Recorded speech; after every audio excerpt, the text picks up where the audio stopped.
my friend. Today we're going to talk about the balance. For me, learning a bunch of chords like an A minor or an A minor, seeing like an A minor 7, A minor 7, comparing this to like an 11 chord, moving it to a 6 chord, moving or walking down any note that's inside of our triad so it can either be diminished down to something or augmented up to something.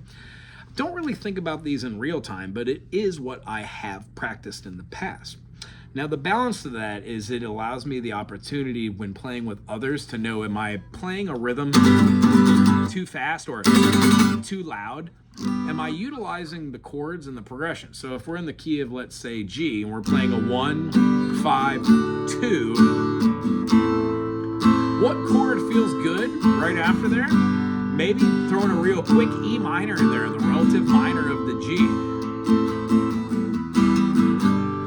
Not that it's necessary, and if I find that I don't like that, maybe I could still play the 1 chord, the 5 chord, and then the 2 chord, and then do like a minor pentatonic or a major pentatonic down, knowing what a G, E minor is. A minor and D major, these are all just chords in the key of G. Now the balance is, I know what G major, A minor, B minor, C major, D major, E minor, F sharp diminished, or D7 feels like in correlation to each other. When I hit a wrong note, it's just moving a note and augmenting it so it does fit.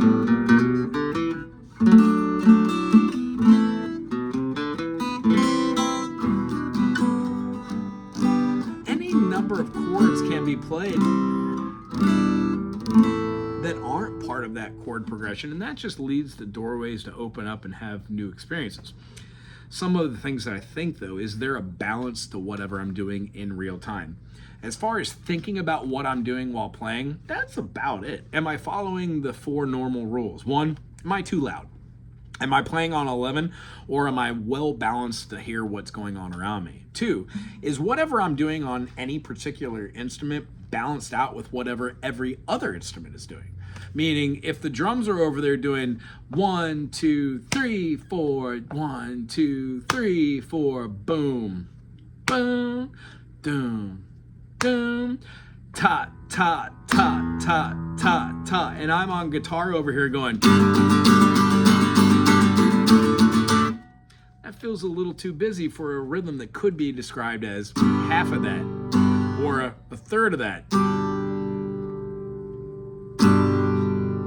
or an eighth of that.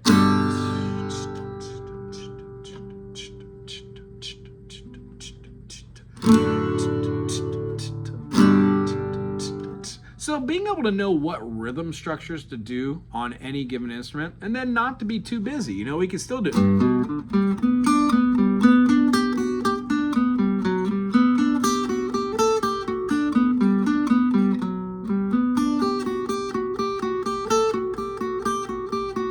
Now, granted, a lot of melody lines get written this way, but it feels a little bit too busy for the fingers while trying to just go over a 3-chord pattern or something like that. So, am I playing too busy?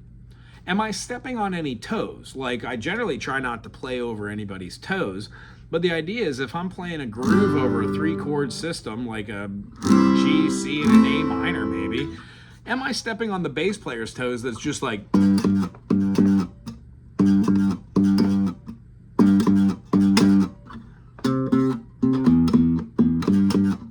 And does that work over da-da, da-da,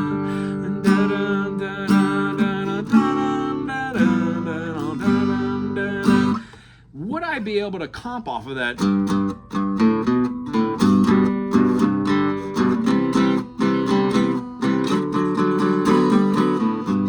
Would I be able to constructively make a melody line?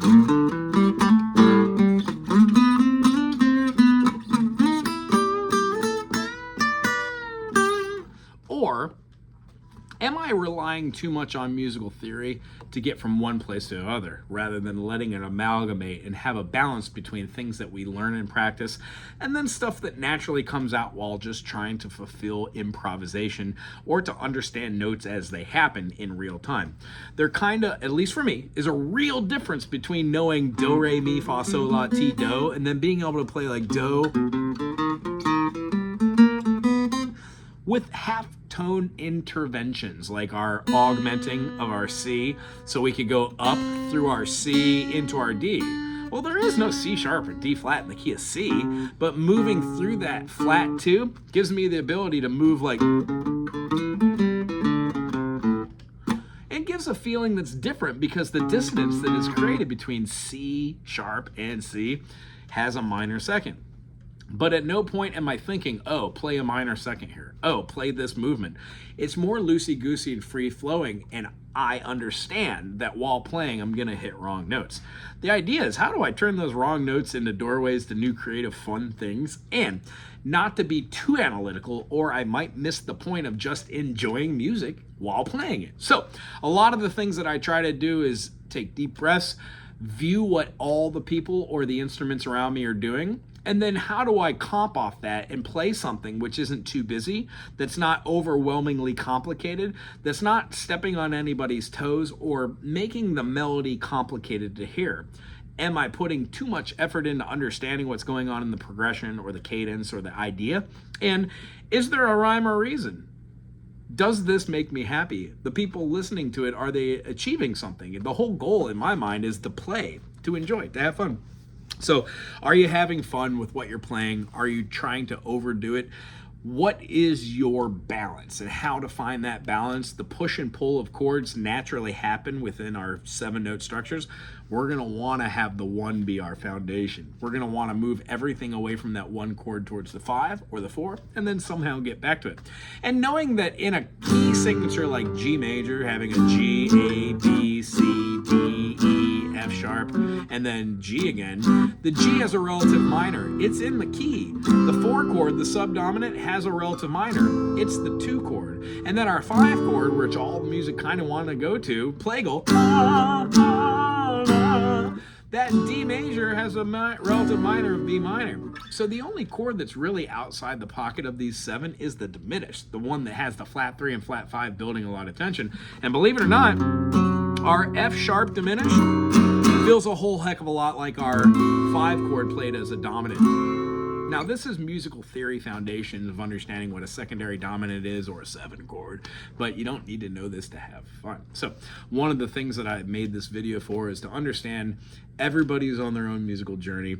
The best thing to do is ask questions and to try to hit new wrong notes or right notes, and then put them in the perspective of is it in the key signature, is it outside, and does the melody and or the chord progression or the major or minor harmonic progression, does it support the melody or theme or the cadence or the idea?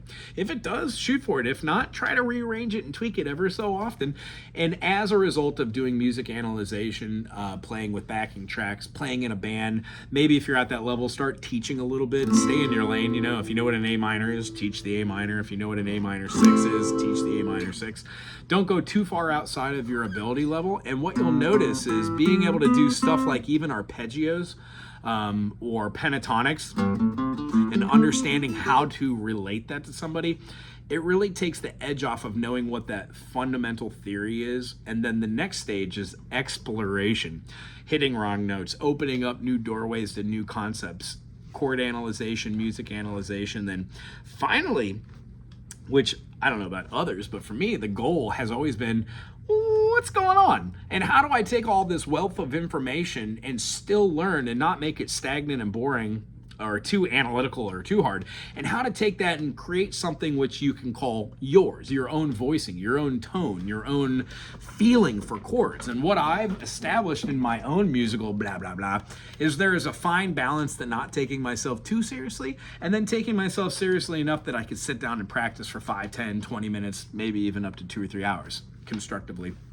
But the whole purpose of this video is to talk about the balance.